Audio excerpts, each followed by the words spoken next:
doing through the gospel of Christ, or what he did in Acts chapter 13 and Acts chapter 14, is exactly what he's doing today in Spanish-speaking Latin America.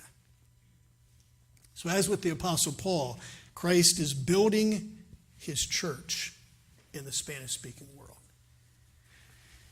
Now we come to Acts 14:21.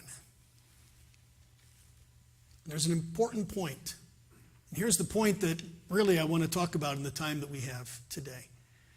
And this is the point that missions, as the Bible defines it, missions is not finished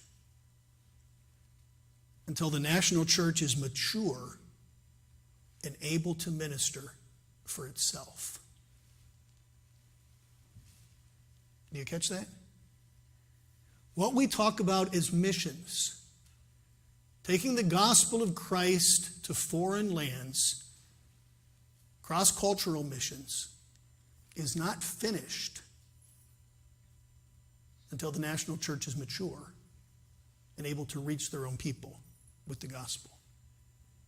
Our text tells us, Acts chapter 14 and verse 21, that upon reaching Derbe, Paul and Barnabas returned.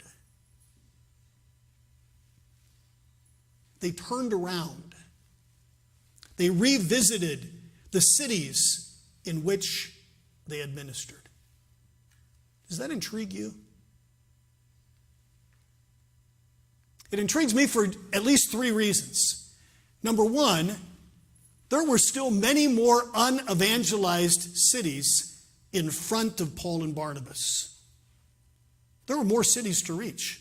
It's not as if they had reached every city in Asia Minor. There were still many other cities, large and small, in front of them that they could have gone to preach the gospel of Christ.